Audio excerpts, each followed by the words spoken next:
కళా కార్యకర్త గురించి మంచిగా అంటే కొంతమంది కార్యకర్తలు మీ పాటలు చూసిన తర్వాత మీ పాట విన్న తర్వాత చాలా రియలైజ్ అయినటువంటి వాళ్ళు కూడా కొంతమంది ఈ పాట విన్న తర్వాత ఏమన్నా ఇవన్నీ పాటలు మీరు రాస్తూ వస్తా ఉన్నారు, ఈ వ్యక్తి నుంచి వెళ్ళి నాకు అప్రిషియేషన్ రావడం నాకు చాలా సంతోషం అనిపించింది, అట్లాంటి సందర్భాలు ఏమన్నా? అంటే చాలా మటుకు రాసిన పాటల్లో చాలా మటుకు మంచి మంచి స్పందన వచ్చింది. ప్రతి పాట కూడా నన్ను జానపదం రాసిన పల్లె పాట రాసినా కానీ మంచి ఆదరణతోనే ఇన్ని రోజులు పాటల ప్రయాణం సాగుతుంది. ఎవరి నుంచి వెళ్ళి అంటే చాలా వరకు ఇప్పుడు మీరు పొలిటికల్ లీడర్స్ అలాగే సినిమా వాళ్ళు జనపదాల కళాకారులకు ఒక పొగడ్త అనేది ఎప్పటికైనా కానీ చాలా బలాన్ని ఇస్తా ఉంటది. ఈ వ్యక్తి నుంచి నాకు పొగడ్త రావడం చాలా సంతోషాన్ని ఇచ్చిందని చెప్పి. పొగడ్త వచ్చిందంటే నాకు అందశ్రీ గారు ఒకసారి కాల్ వేసారు, ఇది 2006 సంవత్సరం అనుకుంట, 2006లో కాల్ వేసారు.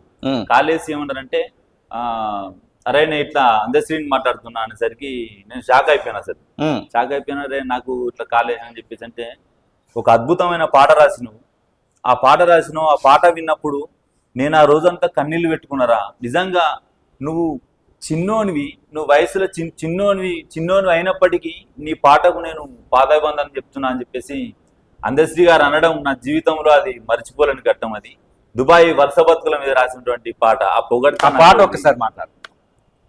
ఎట్లున్నవో ఏ తిరుగున్నవో ఎరుకన్న జైరా మామా, నీ ఎత ఎందో తెలుపరా మామా, బతుకు పాడుగాను మెతుకు లేదనుకుంటా దుబాయ్ బతుకవైనావా, నాకు దుఃఖాన్ని నింపిపోయినావా, కల్లి వెళ్ళై నొల్ల ఎల్ల కొడుతుండ్రాట కళ్ళల్ల నీళ్ళచ్చే మామో, మళ్ళా మన పల్లె కస్తావా మామా, జైలు గోడల నడుమ చిత్రవగా పెట్టి నరకాన్ని చూపిస్తారాట, నా మనసు గాయమాయ మామా, ఎట్లున్నవో ఏ తీరుగున్నవో ఎరుకన్న జైరా మామా, నీ ఎత ఏందో తెలుపరా మామా. ఈ పాట దాదాపుగా గల్ఫ్ అక్కడ ఉన్నటువంటి దాదాపు దుబాయ్ గల్ఫ్ కార్మికులు అందరికీ మదిలోకి పోయినటువంటి పాట. ఈ పాటలను ఒకవైపు అయితే మీరు తండ్రి గురించి ముఖ్యంగా మీ నాన్న గురించి ఒక పాట రాసి విడుదల చేసినటువంటి సందర్భం ఉంది, ఒక ఫాదర్స్ డేకి స్పెషల్ గా.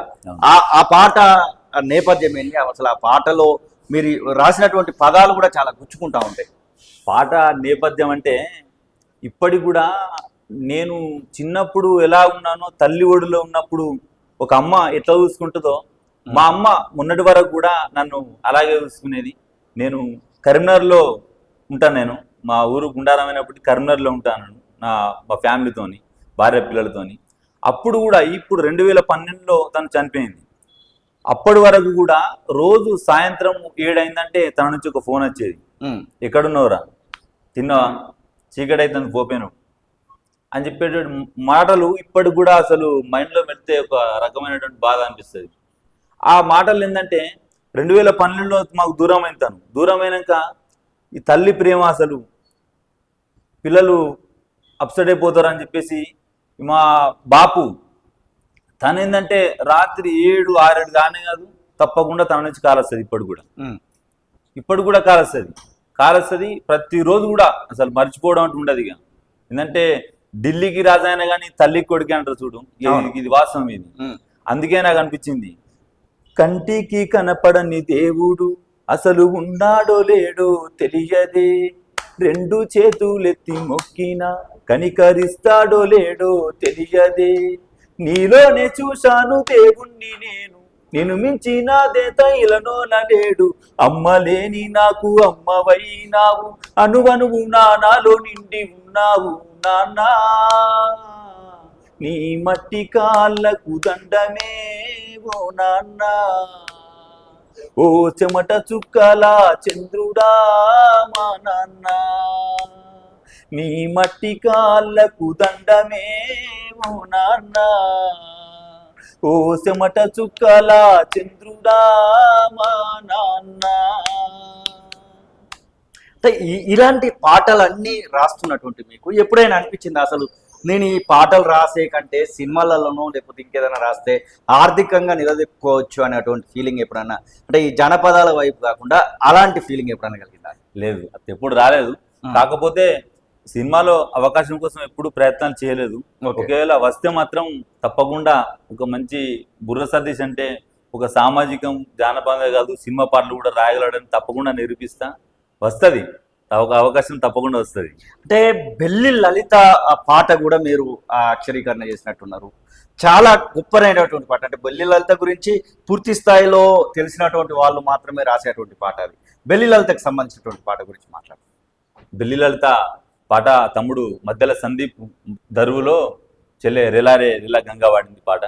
నీ పాటలు ఎర్రని పూలవనం, నీ ఆటకు హారతి పట్టె జనం. నీ పాటలు ఎర్రని పూలవనం, నీ ఆటకు హారతి పట్టె జనం. నింగికెగసిన జాబిల్లి, సింగిడే విరిసనికు ప్రణమిల్లి. ఓ అరుణ పతాక వందనమే బెల్లి లలితక్క, మా ఆడబిడ్డని కొందనమే మా చెల్లి లలితక్క. ఓ అరుణ పతాక వందనమే బెల్లి లలితక్క, మా ఆడబిడ్డని కొందనమే మా చెల్లి లలితక్క. అసలైన తొలి వెలుగు. ఫాలో వాట్సాప్ @తొలి వెలుగు official.